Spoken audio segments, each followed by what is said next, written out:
સ્વજનો અને મિત્રો, મનોજ કુમારની એક ફિલ્મનું ગીત છે. ઈશ્વરને શોધવા નીકળેલા એક વ્યક્તિને એ મનોજ કુમાર કહે છે કે વો ખેત મેં મિલેગા, ખલિહાન મેં મિલેગા, ભગવાન તો એ બંદે ઇન્સાન મેં મિલેગા. મારા જેવા નાસ્તિક માણસને પણ ઈશ્વરના દર્શન થાય એવી ઘટના 12મી જૂન 2025ના રોજ અમદાવાદમાં બની. આમ તો આ દુર્ઘટના છે, વિમાની દુર્ઘટના છે અને એમાં સેંકડો લોકોએ પોતાના પ્રાણ ખોયા છે. એ સૌને હું હૃદયથી ભાવાંજલિ પાઠવું છું. પરંતુ મારી જે વાત છે એ આ દુર્ઘટના વખતે વિકટ પરિસ્થિતિમાં અને તદ્દન પ્રતિકૂળ પરિસ્થિતિમાં સેવા કાર્યો કરી રહેલા લોકોને વંદન કરવાની છે, કારણ કે હું એમને ઈશ્વરથી જરા પણ ઓછા સમજતો નથી. આમ પણ આપણને સંકટ સમયે કોઈ મદદ કરે ત્યારે આપણે એને કહેતા હોય છે કે તમે તો ભગવાન કરતાં પણ સવાયા છો.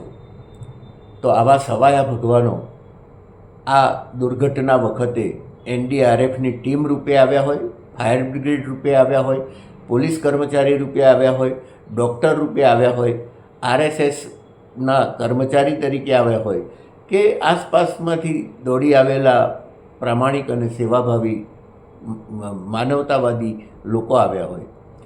આ બધા ઈશ્વર સમાન છે.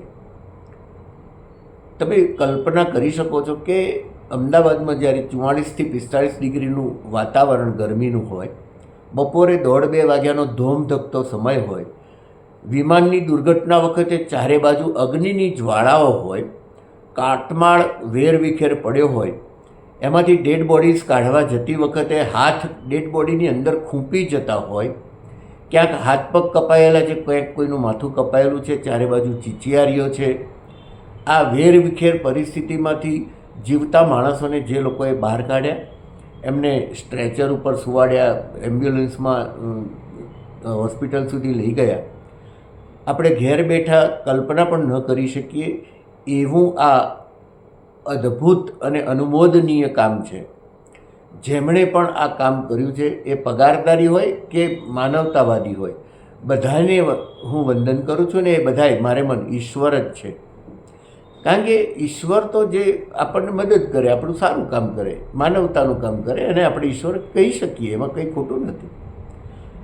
મારી દૃષ્ટિએ આ વિમાની દુર્ઘટના વખતે NDRFની ટીમ હોય, ફાયર બ્રિગેડ હોય, RSSના કર્મચારીઓ હોય, ડૉક્ટરો હોય, પોલીસ કર્મીઓ હોય કે આસપાસના લોકો હોય, એ સૌએ માનવતાનો યજ્ઞ કર્યો છે અને એમાં જે માનવતાની સુગંધ પ્રસરાવી છે એ માટે એમને દિલથી બિરદાવું છું અને હૃદયપૂર્વક વંદન કરું છું.